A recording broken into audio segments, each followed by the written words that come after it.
I went to the same school all through growing up, and the name of this school was the Martin Luther King School.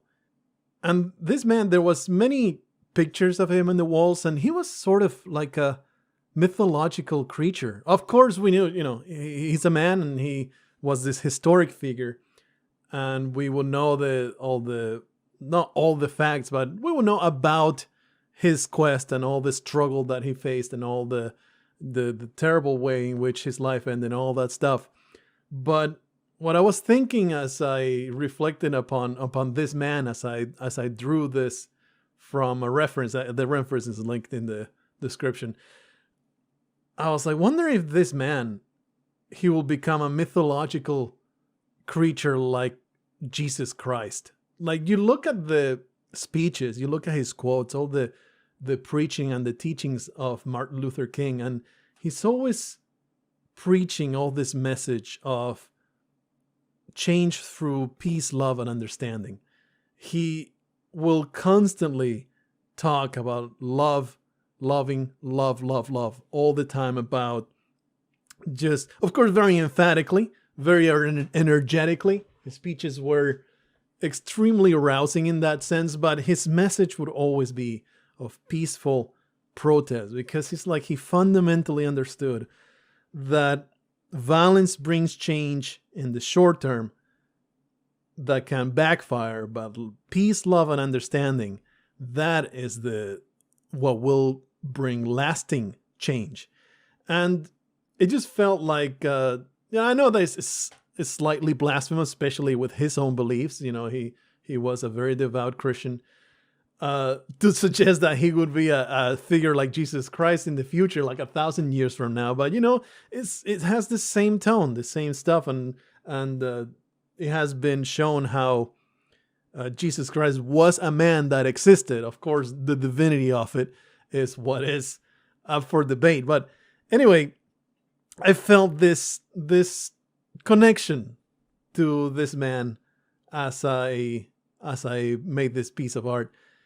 It was something I had never done before. I did try way back in high school to do like photorealistic type of paintings, but nothing like this attempt right here. Never digitally, and they were absolutely terrible back then. But here I was trying to like get all the light correctly. I feel like I learned a lot about contrast and lighting. It helps a lot when it's only black and white as opposed to using color. Color is such a different beast, as opposed to just getting the values of the shading and the lighting in a way that it brings about the shapes and all that stuff. It felt like a very different experience.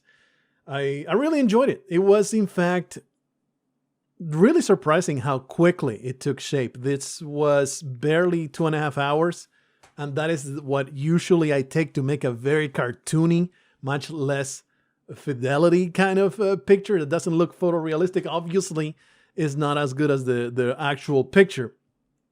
But I was just surprised how, I wouldn't say easy, or effortless, but I was surprised how naturally it came about. It was not difficult at any point. I didn't have a constant struggle trying to make something look like I wanted it to look.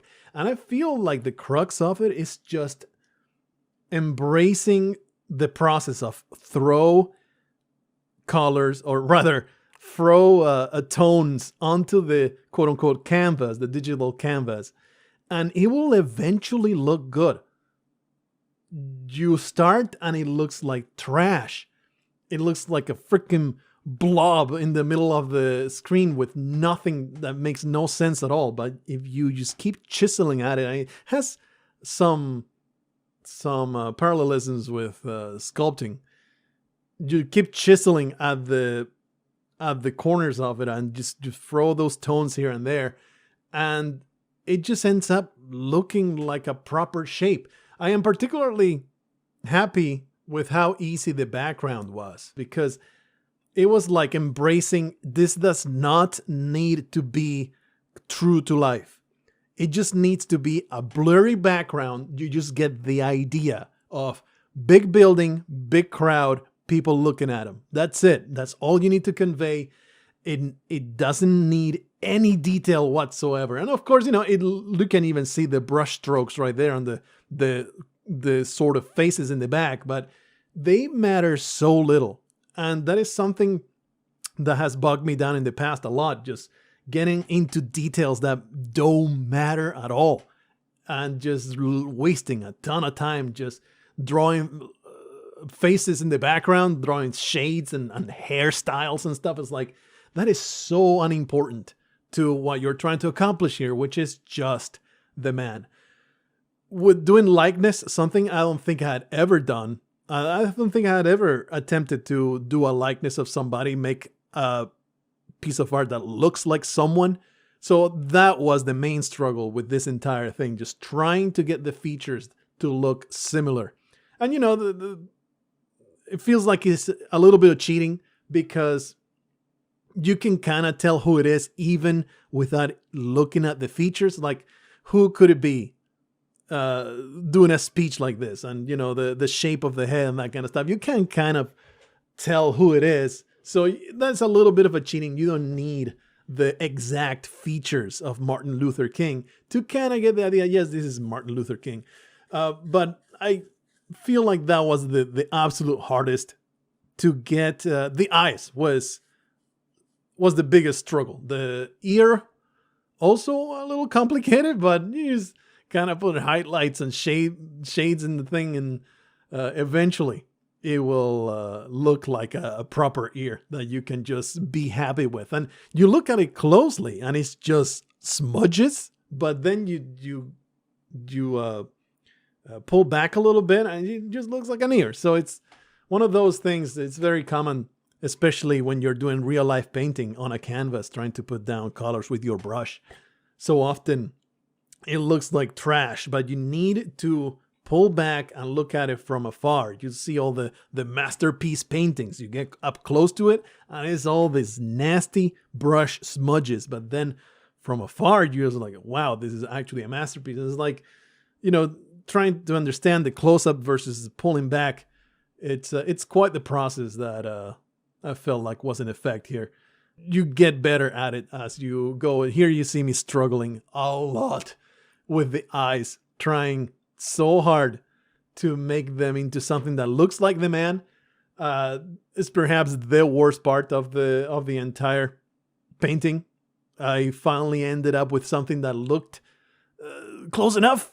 And that was like, all right, close enough. I don't think I can make it better right now. So I think I'll embrace it. This is good enough, and I'll just move on with life because, I don't want to spend, like always, I don't want to spend tons and tons of hours here. That's like an important part of improving with your art, not just the quality of it, but how long it takes you. Because maybe that won't matter towards who will admire it, but it matters towards your mindset, towards how much do you enjoy it. Like if you spend 12 hours to do this, you're not going to feel as good about it as you might feel if you spent an hour to do it.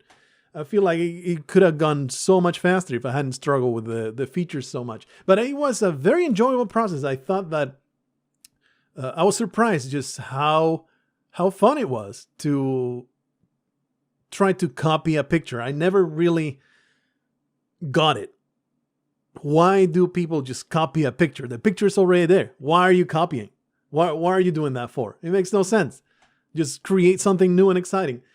But in the process of it, it's not just the learning process, which it helps you a lot to just understand how light works on real, actual people to draw from a real scene. But it's just a fun time. It was a very enjoyable process, maybe because it's easy to see results quickly, as opposed to something you just make up from your head. You have to think about it a lot. As opposed to that, this is just copying something that already exists. So all that creative half of having to make it up, you don't have to anymore.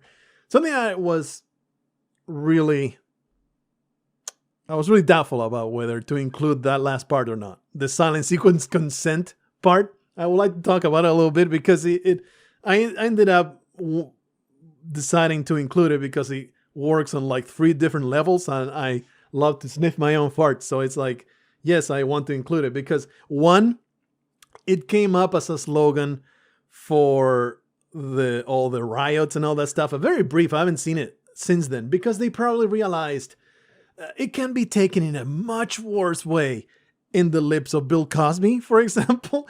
And I just thought it was funny. Like, that's the only reason why I included it in the. It's not the only reason, but the main reason I was like, I wanna put these words in this mythological man's mouth to see how that looks, and I just thought it was funny. It's a little disrespectful. I'll admit that for sure. But there's also the message that I also was trying to convey on the insanity that is going on in the world.